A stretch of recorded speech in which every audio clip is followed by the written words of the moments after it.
No Man Left Behind. It's coming to Des Moines, and one of its leaders is in the house today. Mark Cobler, live in The View from a Pew on KTIA, Iowa. Let's get it started.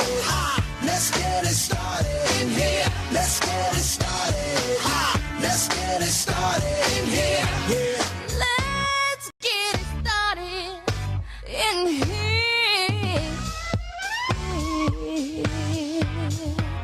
Welcome to The View from a Pew, a conversation among Christians who are out to grow their faith by asking the simple questions, the tough questions, and the stuff you really wish your pastor would talk about. Come on now, let's reason together. It's your voice we want to hear. The phone lines are open, so join the conversation. Call 855-244-0077. That's 855-244-0077. Now, here's your host, J. Michael McCoy.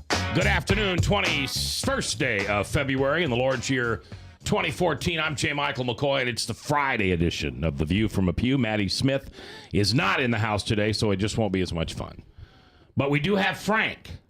Frankly speaking, live Frank. So hopefully he'll, well, I don't know. We'll see if you add anything to the show today.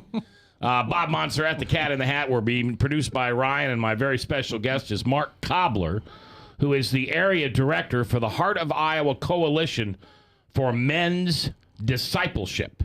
Wow, what a title. Heart of Iowa Coalition for Men's Discipleship. What does that mean, what you do? That's a lot of words for what it means is our organization, Man in the Mirror, has put boots in the field. And being the area director, I have a region in Iowa that I will come alongside churches and coach their men, the pastors and lead teams, to grow their men up. Yeah, because the truth of the matter is, as a church, we do a lousy job with men. The churches are full of 200-pound babies. Yeah, yes, very well put. Or in my case, 200. I like that. Thank you. You're welcome. And so you come alongside these churches, obviously with their permission, and you get them to focus on getting something done for men. Well, I think strategically, if you're the enemy and you're going to disable the church, not building men is the best way to do that. Yeah. So part of the reason why we've not been effective is because the church has not put building men, growing men, discipling men as a foundational pillar. And without that, we're not as effective. We really don't reproduce right-hearted men. And so the whole tough and tender thing, what God is, what Jesus was, doesn't go down. Yeah. Because if you were raised in most Protestant or Catholic churches, you were raised to believe that God is the Old Testament God, the God of wrath, the God of judgment, the God of no tolerance for doing wrong. Well, it seems like the influence goes either way. He's either tough, strong-handed, no mercy, no grace, grace isn't allowed, or he's everything works, apathetic, it's all good, whatever Joel feels Osteen. And I like Joel, don't get me wrong, but I shouldn't have said that. It's one or the other. Yeah. What do they call that ministry of what do they call that? Some kind of a ministry when there's like Olstein's, feel good. Motivational speaker? No, that's not what I'm thinking of, but okay, we'll go with that. Frank, you're here for a purpose. You should have known that. Okay. Less than effective. How's that? Well, I mean, I like Joel Osteen, and I enjoy listening to him. I just, when he's done, I want more. And there just wasn't, it's kind of like eating Chinese. A bowl of popcorn, and there's no salt or butter on it.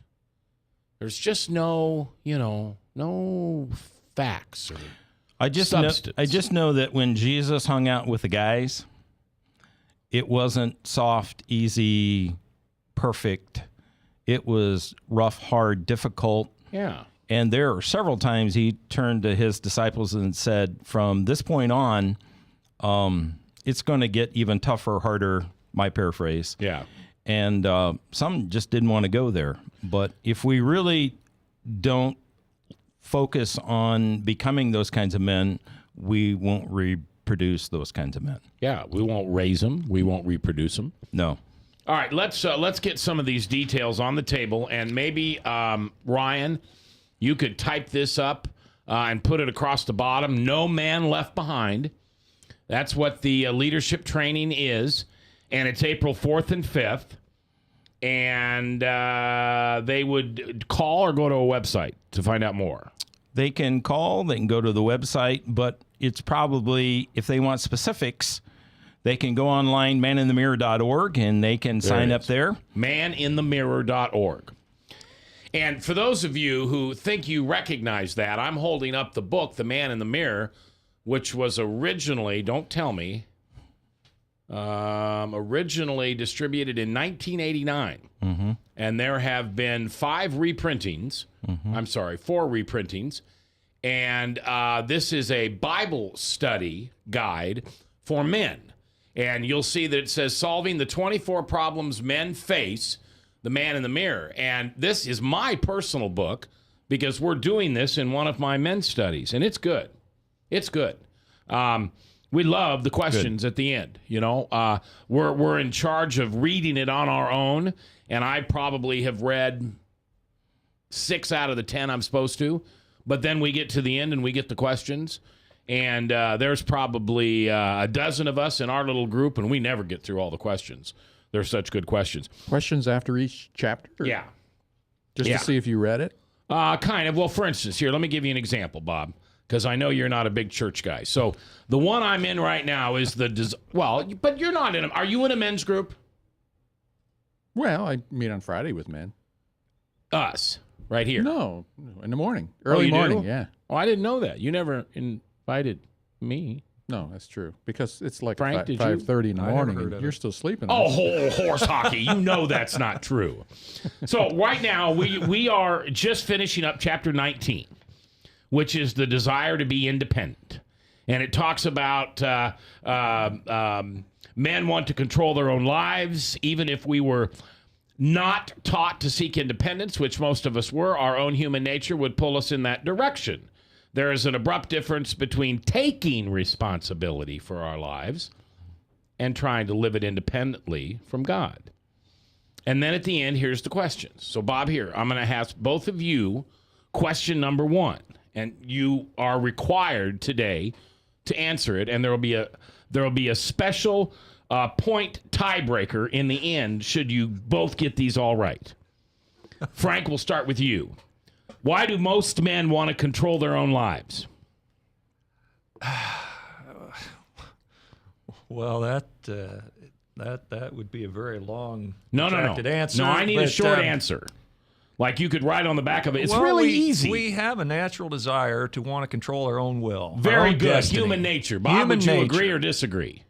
Yeah, it's the world. Okay, you both get it right. Question number. You jump in here, Brad. No. That's they're doing good. And Frank will love this one because the first 4 words are his favorite 4 words. Frank, what is your opinion of the human potential movement? How does it relate to Christianity? What is your opinion of the human potential movement? Now, well, if it's based on if it's just based on our efforts alone, I don't think much of it. Let me tell you what that means. Okay. He says he was very active in the human potential movement in the early 70s, both before and after I became a Christian. Every book that expounded the merits of willing your way to success was in my library. What the mind can conceive and believe it can achieve, went the reasoning. So that's what the human potential movement is. And that's kind of Joel Osteen. That It's sounds like self-reliance. That sounds like a variation of secular humanism. Okay. Everything is contained within man. Just exercise a little bit of will, and you can conquer anything. Therefore, no need of repentance, no need of a savior. Or as Frankie says, I did it my way. Frank, Blue Eyes? Yeah. Yeah, I did it my way. So your opinion of that movement would be on a scale of 1 to 10, 10 being, I think it's awesome, and 0, I wouldn't touch it with 10-foot pole? I would say 0. Okay, Bob? 0. Oh, man, these guys are rolling. Sharp. Should we go to question 3? Because question 3 is tough. I just keep rolling. Okay, Bob, you're first on this one. In what ways have you acted as the master of your own fate? Frank, yours is a 200-page essay. Yeah, that's correct. Bob may not be able to come up with any because he's kind of done really well in his life. Anytime that I become self-reliant, then that makes me the master in any situation. But do you? And I choose not to do that. I was going to say you don't do that very often. I don't do that. Yeah, Right. you're Bob's a good guy. He's been a good guy all his life. Frank and I are pretty good guys now, but we started out pretty smelly rotten. That's what I've heard. You were never smelly rotten, were you? Well, No, you weren't. Just admit it. I can't admit that. You're a forensic We're scientist, all for heaven's smelly sakes. rotten. So, Mark, when people come to the No Man Left Behind, which, by the way, we said it before, we'll put it up there again. It's April 4th and 5th. It's at Federated. 6:30 to 9:30 on Friday, and Saturday, 7:30 to 4. Who should come to this? Describe the men for me and their characteristics. What the training is about pastors and key men's leaders coming together as a team to show up and find out what is the best way to reach our men, teach our men, disciple our men, and so they become disciples who make disciples who make disciples. In the church today, we have lots and lots of information. There's just tons of great teaching. We have more DVD series than we know what to do with. Absolutely. There's just lots of those. What we lack is a process to take a man who's totally outside, who doesn't know Christ, to a man who is fully mature, who is not only growing there in his faith, has taken it home, but he's reproducing that in other men. That was very well said. So if I'm a pastor and I've got just a medium-sized church, what is that, 75, 100, 150 members? Yeah, Maybe a little bigger. I think the medium is like 150 to 200. Okay. And I've got a man who I want to raise up to be our men's leader because I'm the only pastor. We don't have a budget for any more than me and the secretary. I bring this man to this conference, and I could kind of let go, and you guys would teach him over this day and a half period the things that he can implement back at his own church to raise up men. We've got some incredible tools. We've got the process where you can take it home in the book that's here. We have a DVD series that will show you the process, and you can take that home. We actually have a new process called Journey to Biblical Manhood, where your church can get online, and it's designed for you. You can say, I don't know anything. I'm not sure what to do. And it'll show you for the next 3 to 4 years what you can do to take a man from here to there, from wide to deep, we call it. Or you can come and just listen, see if it's right for you, and then I, as the area director, will come alongside, partner with you, and coach, and we'll just work this out together and see what God does. Well, it is, if it's anything like the book, The Man in the Mirror, because it's taught by the guy who wrote this, right? Well, the book, No Man Left Behind, was written by Pat Morley, who wrote that book. Okay. David Delk, who is coming to speak at this conference, and Brett Clemmer, who is the vice president. Those three gentlemen who have many, many years, over 25 years, they've been doing this experience and put this together to begin to equip church lead teams on how to reach their men. All right. Mark Cobler is here. He's with the No Man Left Behind, as well as the Man in the Mirror organization. Is that correct? I can say both those and be correct? You're good. Okay.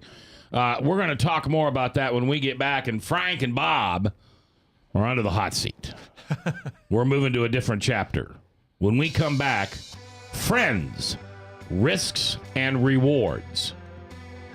And given that I'm friends with both these guys, I may find out I'm a risk. I don't know. We'll go through some of the questions in the book.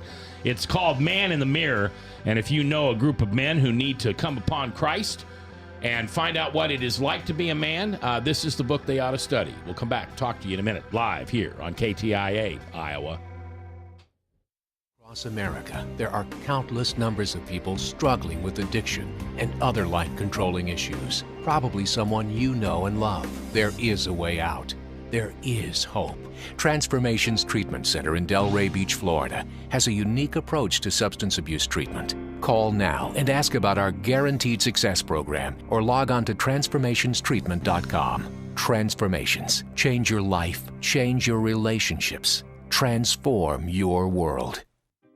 Yes, now your favorite programs on Webcast One Live can all be watched and listened to on any Android or Apple device. Your phone, tablet, or iPad. Yes, your favorite shows on Webcast One Live are available live or on podcast wherever you go.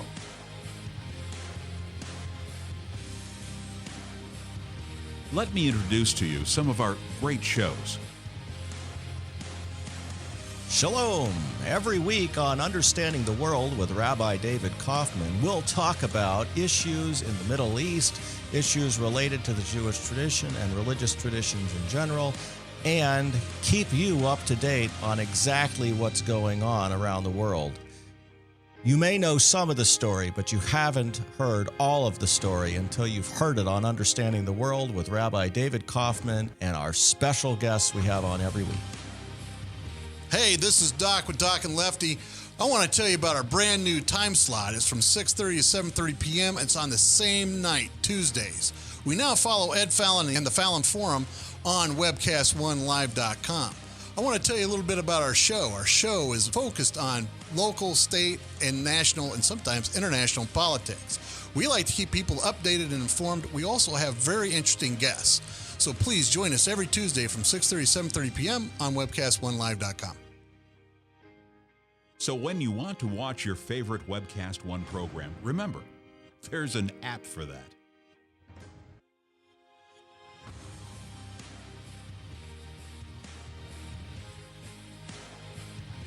You know, there's an app for that.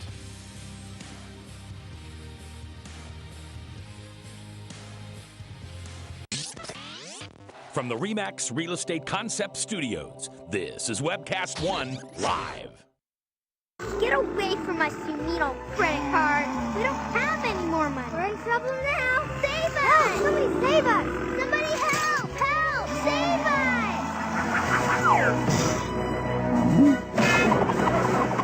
Hi, I'm Tom Coates from Consumer Credit of Des Moines. If your credit card's a little too animated, give us a call. Hooray! We're saved! Consumer Credit, you're our hero!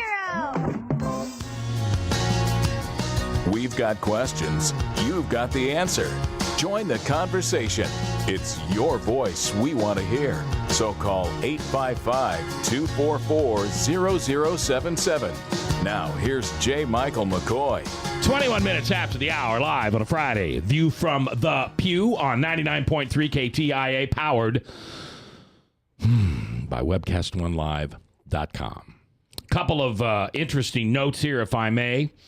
Last weekend, Dr. Hartwig and I, along with his wife Leanne, and an incredible crew of people from Grace East, the one out there on 235, amazing church, we did a marriage seminar. Bob, we had 90 people signed up, 45 couples, and then we had 22 walk-ins. Wow! So we had a beautiful room, a dimly lit, kind of a romantic room with round tables and white tablecloths, and the girls did really neat little centerpieces. And I want to tell you a story, if I can, about how the Holy Spirit moved. There was a man and wife there who were in their mid-40s, second marriage, kids all gone, both very professional, got married. She's a believer, he's not. 1 year into the marriage, she files for divorce. And he says, I'm not going to sign it. I'm not going to do this again. And this woman, this wife, this obedient wife, would try to help her husband understand what a godly husband looks like. And, of course, the minute God or the Bible or anything came into their conversations, you can only imagine what the man did. I've done it. Maybe you've all done it here. You push back because you don't need another God in your life. I'm the God. I'm in the middle. I'm in charge. I don't need somebody else from the outside coming in and telling me how I'm supposed to treat my wife. Mm-hmm. Well, the first session we did on Friday night was, what is a biblical husband and what does a biblical wife look like? So we all do our thing and we go home, and the next morning, one of the pastors in our team walks in, and there's this man. He's an hour early without his wife. How you doing? Good. I need to talk to you, Pastor. Okay. What do you want to talk about? Well, can we go private? So they went into a private room, and he said, I haven't been to bed yet. He said, I can't sleep. Something happened to me last night. I'm hearing all these things that my wife has been telling me for 2 years, that this is what she expects. This is what a biblical husband looks like. And I never got past her mouth opening and the word Bible. But I was convicted last night because what you guys were talking about was the same thing my wife talks about. And if what my wife is talking about is really what God wants me to be in a marriage, I want to be that. I want to accept Jesus Christ as my Savior. And he did right then and there. 30 minutes later, the wife shows up. The pastor and the husband share with the wife the incredible thing that's happened. She's only, as you can imagine, her marriage has been not restored. It's gone past restoration. It's something that she always dreamed of, but it could never happen. And at 12 noon that day, they renewed their vows. Wow. Now, is that Holy Spirit business or what? That is. And now I'm going to say something, and you're all going to go, oh, that was good, Mac. But if he would have gone to your No Man Left Behind before he got married or when he was married, he would have learned most of that stuff, wouldn't he? Well, I haven't met a man yet that really didn't want to go there. They just don't know how. And because we lack spiritual fathers in this nation, and because we haven't been building spiritual fathers, so what that looks like, what that means, we just don't know. I searched for 20 years looking for that, and I couldn't find anybody. I couldn't find a Paul to do that. So most men that I know are looking. There's like a homing device inside of them that says, I want what you have. How do I get there? But in the church, we just don't know how to communicate that, reproduce that, get together with that, and make that happen. So I agree. We go about our business, and we avoid that, and we go about our lives just like I did, and we just work ourselves to death or whatever, not being involved with people. Yeah, you're exactly right. Would you agree that men are kind of brought up in this society that we're not really supposed to show the kinks in our armor? That we're kind of we're structured to be strong, and to start letting people see our weaknesses is kind of a detriment to most men's thinking, that, because people will exploit that. I think corporate America has done a very good job of that. I think the military has done a very good job of that. What hasn't been a very good job is the church hasn't really showed what being a real man is all about. And understanding what that is, and understanding that relationships are everything and stuff is nothing. We say that, but we really don't live that way. I know I really struggled with that, and I still struggle with that. So at my age, I don't struggle with it as much. I've learned the hard way what not to do. And 20 years ago, I was in a world of hurt, and my marriage was on the line, and my kids didn't know me, and I was building my kingdom, and my kingdom wasn't doing the job, and I was in big trouble. And then I got cancer, and then God used that to really say, okay, son, now we're going to turn this around. You're right where I want you to be. And I found a couple guys, and we got in the basement for 10 years. We couldn't find a Paul. We couldn't find an older man. We couldn't not find a single one who could pour into us. And one of us said, well, I guess we'll become Pauls on our own, and that's what we did. And 10 years later, I was a different man than I was. At 50, I was different than I was at 40. Yeah, it's amazing what happens to us when we surrender. Absolutely incredible. All right, boys, we're gonna go to chapter 10. This is the book Man in the Mirror, Solving the 24 Problems Men Face. By the way, 24. What, just 2 dozen? I mean, I don't know about you, but you could put a 1 in front of that and not touch me. 124. Evidently, Pat thought 24 was enough. Bob's got like 3, and that's it. And I'm not sure which 3. It's good to meet Bob, by the way. Yeah. All right, so this is Friends, Risk and Rewards. I want to read a little something from this. Do you have a close friend? I don't mean someone to call for lunch, but I mean a genuinely close friend. A friend like you had in college or in high school. The kind of friend you talk to about anything and everything. The kind of friend who just laughed when you said something really dumb. The kind of friend you could, really let your hair down with. Don't touch your ponytail, Frank. What kind of friend you knew would be there if you needed somebody to talk to, or you were in terrible trouble, or you were hurting. A prominent man who entertains a lot, loves the cars, very successful, many times, has 0.7 friends. Have you heard that? Mm-hmm. The average man has 0.7 friends. Not even a whole. Nope. When we started our Bible study at church, we had 24 men. 25 with me the first time. Mm-hmm. And I said how the Pew Research Company says every man has 0.7 friends they can call in the middle of the night when the world falls apart. And I said, I know we're going to spend the next year studying a Bible, but what we're really going to be doing is creating a relationship and a bond. So you'll have 24 other men. Good. You can call in the middle of the night. Mm-hmm. And so that's what we do in our Bible study. So Awesome. Going by that mathematics, that's about a 30% chance that friend you called isn't going to answer the phone. What? If it's 0.7 of a man, then there's about a 30% chance the guy you call won't answer the phone. Well, that might be. 30% of him won't show up. All right, so now let's get to some of these questions here. Do you agree or disagree? And then explain your answer. Bob, you go first.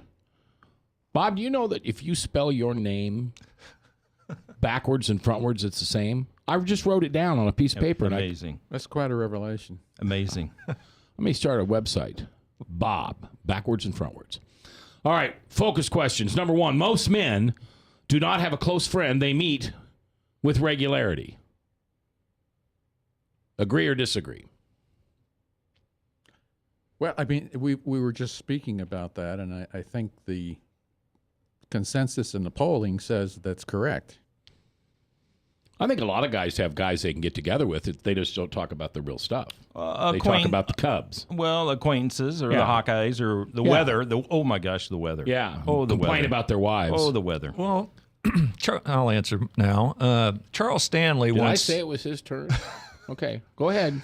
Charles Stanley once Frankly. said that I would rather have one good godly friend that can give good godly counsel as opposed to 1,000 friends that can't. So how many men have that one good friend? And I would offer to say not very many. Question 3. Explain the difference between an acquaintance and a friend. Frank? Acquaintance is somebody you just talk to and get talk to once in a while. A friend is somebody that you can call, as you say, at 3 o'clock in the morning when you're not doing so well, and they'll pick up the phone. Really? There's nothing in between? I haven't found many. Mark, you can jump in on this. What do you think of that answer? Difference between acquaintance and a friend. I'll take it a step farther. I think there are acquaintances, there are friends, and there are brothers. And I think for those of us that are in faith, because we have that common bond, we could even take it deeper than that of a friend. I have a lot of friends, but my brothers are the ones that Christy calls. We have a pact. In my accountability group, we have a pact that if somebody's down, it's a preset pact. If somebody's down, and that happened to me in December, I was sideways. There were physical health issues. My wife had a double mastectomy. I'm raising funds to be in the ministry. I'm working 2 jobs. I'm 60 years old. I just don't go like I used to, da-da-da-da-da-da. And I came home one day, and I said, that's it. I'm not doing this anymore. I'm done. I'm just frustrated. I'm tired. This doesn't work. That doesn't work, so on and so forth. My wife of 40 years says, should I call Dave? And I said, no, don't call Dave. But inside I'm going, call Dave now. Dave will hold you accountable. Call Dave now. No, I wanted her to call, but I was just so mad. Yeah. She called Dave. Yeah. Dave immediately got hold of me. He says, am I coming to you or are you coming to me? How's this going to go? I'm coming now, so on and so forth. So that being said, I think that's the kind of relationship that I read about between David and Jonathan. Mm-hmm. I had 6 brothers, but I didn't understand this David-Jonathan thing. We worked like crazy, but we did not know each other's secrets. We did not, there wasn't, my family and my possessions, these guys can have. I don't care. When Dave went to leave to go to visit family in California, here's my stuff, my will, all that stuff. You got all that. You'll just take care of that, won't you? And I said, sure, I will. Yeah. It's that kind of relationship that I think takes from friends to brothers. Well, let me ask you a question. How do you think this confess our faults one to another, how do you think that might play into what you're speaking about? Because, again, going back to what I initially said, it's hard as a man to reveal your weaknesses, your kryptonite, to individuals because you don't want to be exploited by anybody. And so as Christians, we're taught to confess our faults to one another so that there is that one person that we can call to hold us accountable for that thing that we know is a weakness in our life that we struggle with. Only if there's a trust that's built, if there is a bond that's built between the two, then you can go there. But until you have that, right, it just doesn't happen. We're coming back. It's No Man Left Behind. It's coming up April 4th and 5th. That's a Friday night and Saturday. First Federated Church. For more information, go to nomanleftbehind.org. Is that right? And we'll talk. Mark's here. Bob's here. Frank's here. Ryan's here. I'm J. Michael McCoy. Thanks for listening. Love this job. Couldn't do it without you. Here on 99.3 KTIA, Iowa.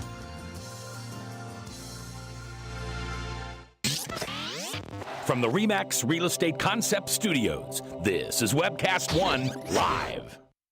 I'm Brian Leach, owner and general manager of Service Legends. I brought along a couple of the home comfort heroes. Hi, I'm Tammy Wells. I am Nick Wondershad. I am administrative manager. I am the senior technician from Service Legends.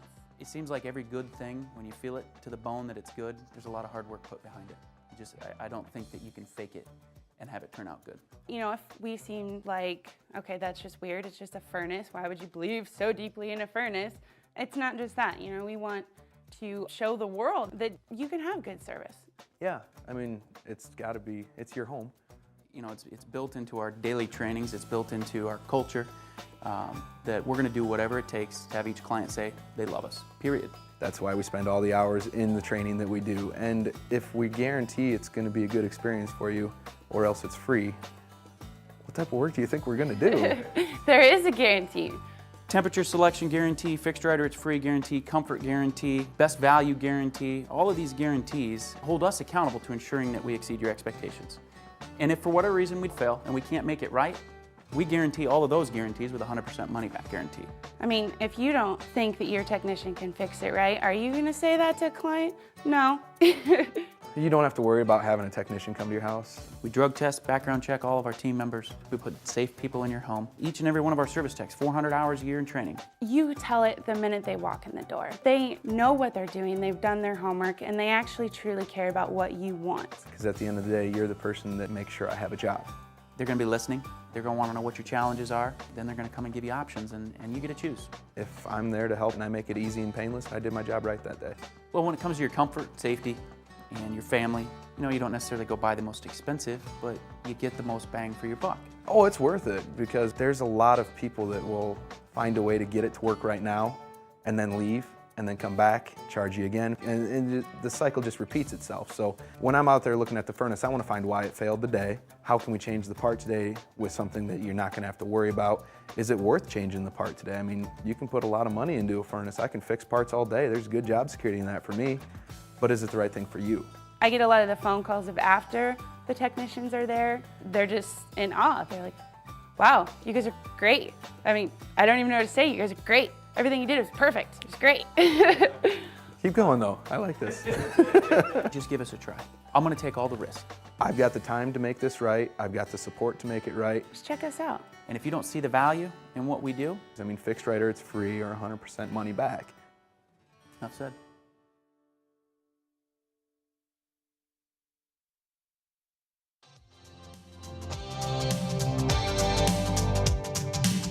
We're the ones in the pew, not pulpit.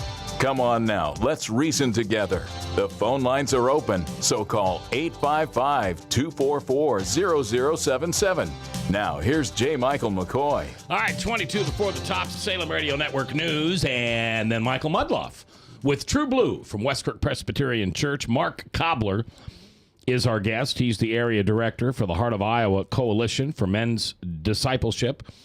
He works for the company that wrote this book called Solving the 24 Problems Men Face, The Man in the Mirror. And if your men's group is looking for a Bible study, this is excellent. I'm not in the middle. We're almost done now. We're on 17, and there's 24, obviously, chapters. But it's been great for my men's small group. We've learned a lot about each other, as well as we've learned a lot about me and being a man. And what God sees as our duties as being a man, being a husband, being a father, being a brother, being a son.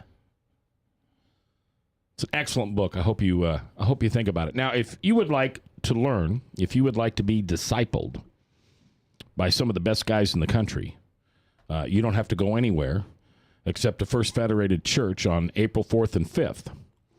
And during that evening and next day, the Heart of Iowa Coalition for Men's Discipleship is sponsoring this, and you're going to learn, you're going to be shown, you're going to be coached, discipled on how to be that kind of man.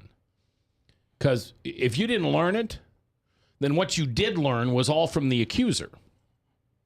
That it had to be bigger, faster, smarter, louder, my way or the highway. Look at all the idols I've surrounded myself with. And I got to tell you, that's the way I was, and I was a crappy dad a lot of the time. Not all the time, but too much of the time. I could have used a little less crappy dad and a little more tolerant dad and a little more loving dad and a little more teaching and leading and coming alongside my children rather than standing on my soapbox that had Father painted on it because Father knows best. If you're a young man and you hunger for this, dude, just in time. You know, Brad or Mark, you and I don't know each other very well, but I think our paths are somewhat similar that we wasted some time. Now, if we believe God is sovereign and he's with us all along and we're following his plan and his will trumps our will, then for me at least, I've just come to the conclusion that God had me go through all the things I went through so he could prepare me to be the man I am today. Mac, I would totally agree. At age 20, I knew Jesus. I'd given my heart to him, but I had no idea what that meant. And I really wanted to be in full-time ministry. And in the 70s, that's about going to seminary and being a pastor. I had no other idea. So because I didn't know that, I thought maybe I'd failed. And so I wandered around another 20 years trying to figure out what that meant or what I was failing out, and I did that. So I think most men want to go there. Almost all men want to go there. They just don't know how to get there, and we have not been effective. But my deal was, Christy and I have been married 40 years, but 20 years in, my affair was with the farm. You're a farmer. Yeah. Okay. I was at that time, and so your job was your idol. Yeah, that's exactly what it was, and more is better. And so more farms is better, more stuff is better, and the guy that has the most stuff wins, or the bigger equipment, or the color, or whatever. I've got that poster in my office. The guy with the most toys wins. Right. Well, if you're on the farm, the guy with the most farms wins. And he'll be happy when he gets the farm next to him, next to him, next to him, that kind of thing. How much land do you own? As far as the eye can see, son. Then you're successful. Yeah. But wasn't good at the other. And so while I figured out that the affair was going on, it was time for it to come to an end and then turn back to my family. And I asked God to show me how to do that. And he did an incredible job of showing me how to go there. Let me ask this question. I want to ask it to all of us. And Ryan, you can jump in if you want to. even though Jesus didn't mug me until I was 50, I always knew I had God. Mm-hmm. I never, ever doubted whether there was a God. And when I did, I shouldn't say I never did it because I'm a human. Sure, there were times. Is there really a God? Flight 232, is there really a God? 9/11, is there really a God? Is he dead? Wasn't Time Magazine or Life Magazine declared in what, 1978 or whatever it was, God is dead? Mm-hmm. Did you, start with you, Bob, did you always know that you had a creator and his name was God? Not religious, not even really spiritual, not biblical. You just knew inside that you came from someone, not somewhere. Well, I think it's something that I may not have been aware of, intellectually.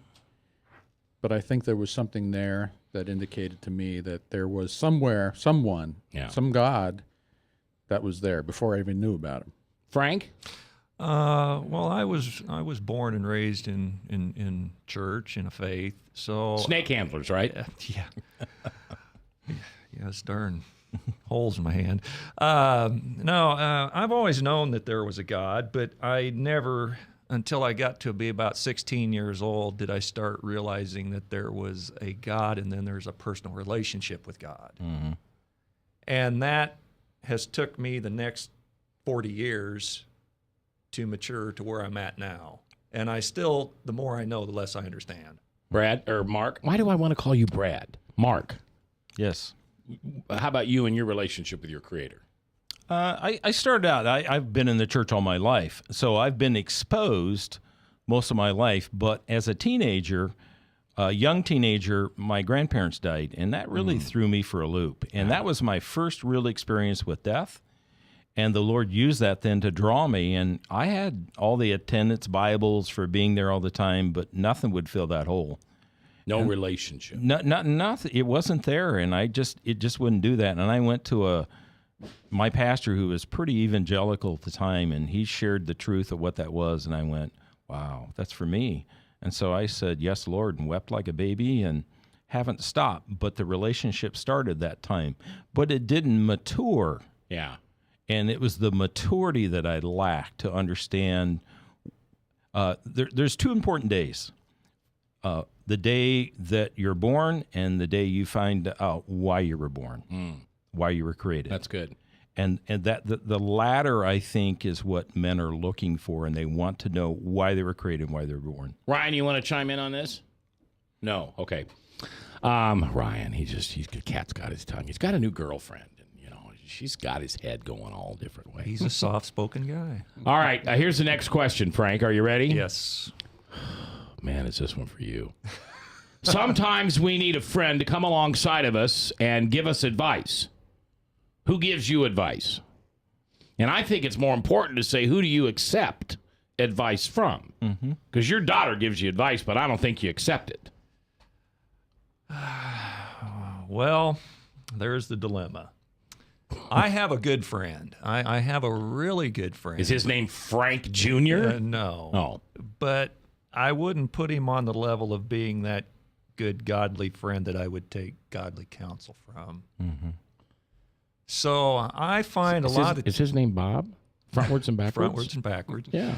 But I guess that I find that I've got to seek my ultimate friend, and that's God and Jesus. Ultimately, and I turn to Jesus for counsel. And when I get down and depressed, as bad as it, and as hard as and difficult as it is, and bad as it hurts, I got to start picking up books that I know that I'm going to see truth revealed. And that's how I self-counsel. Who gives you advice, Bob? Well, I have to agree with Frank on going to the Lord first, and then Lord will oftentimes give an answer.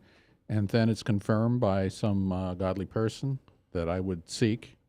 I know people, I know where people are, and I will seek those people out that I know have a relationship with the Lord. Yeah, see, I sought people out. I was really good at that, in fact.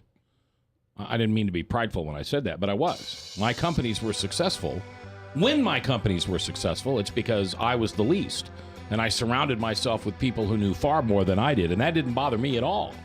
And I sought advice from those people all the time, but I didn't realize the role as the boss, how that manipulated what some people told me and shared with me. We're coming back. Mark Cobler is our guest. Remember, it's maninthemirror.org. From the RE/MAX Real Estate Concept Studios, this is Webcast One Live. Hey, psst. Let me let you in on a little secret. You ready? Always try to do business with people, not places. Especially if you seek honest Christian business people. And when it comes to my car, I really need to trust who's working on it. Now, my family is so blessed. A few years ago, we found a family-owned automobile repair shop that operates as a Christian business also. Open, honest, reliable, trustworthy. It's AMCO on Hickman Road in front of Kmart. And it's a family-owned Christian operating business. This family treats your car as if it was their car. Everything from oil changes to transmission repair and everything in between. So the next time you feel the need to be at peace with your choice of who you can trust with your car, give AMCO on Hickman a chance to serve you. And tell them Max sent you. All across America, there are countless numbers of people struggling with addiction and other life-controlling issues. Probably someone you know and love. There is a way out. There is hope. Transformations Treatment Center in Delray Beach, Florida, has a unique approach to substance abuse treatment. Call now and ask about our Guaranteed Success program or log on to transformationstreatment.com. Transformations. Change your life. Change your relationships. Transform your world.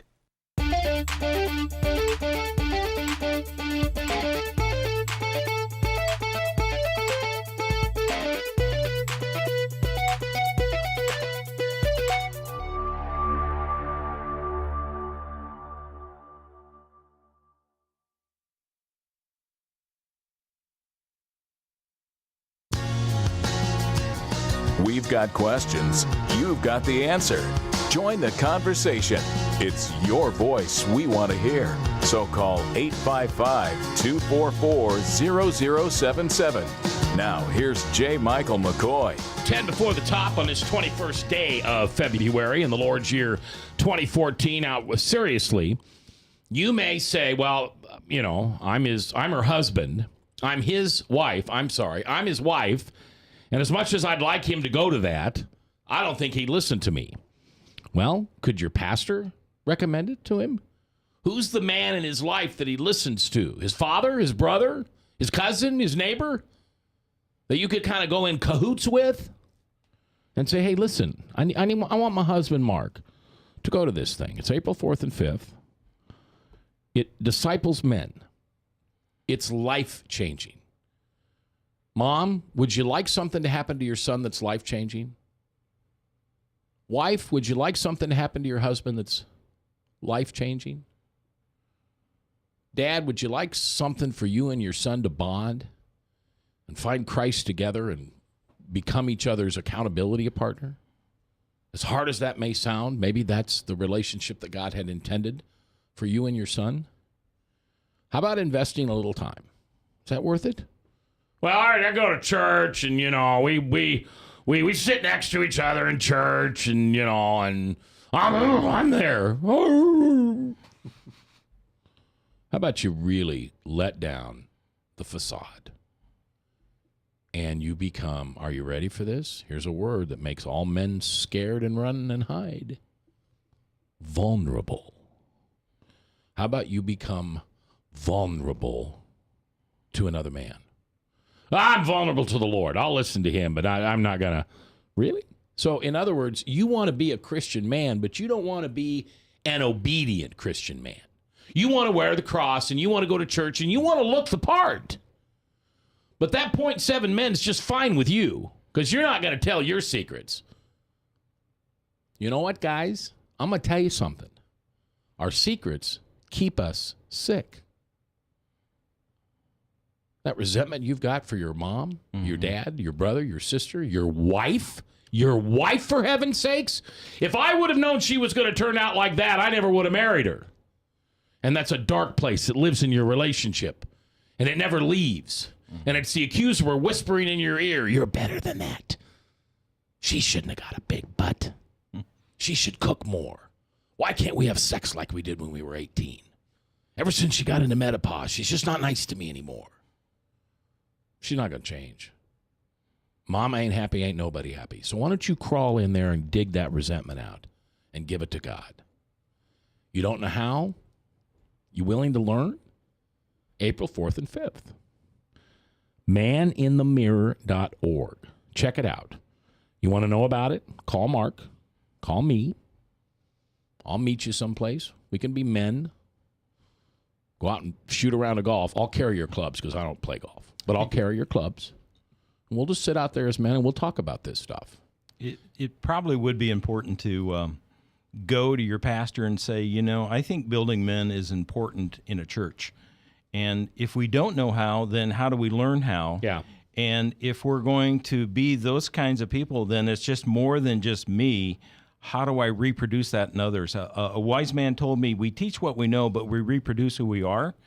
So if we're going to be spiritual fathers who reproduce spiritual fathers or disciples who reproduce disciples, then getting with leadership, getting with pastors and say, I'll jump in the game.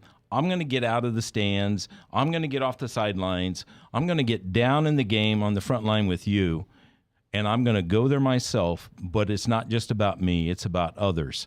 And so when that takes place, that's when things change. Pastors are very busy. They got a lot going on. They got a lot going on. There's just so many things. So we men need to get out of the stands. We got to be the church. We got to get out of the stand. We got to get down on the field. We got to shoulder up with each other and learn.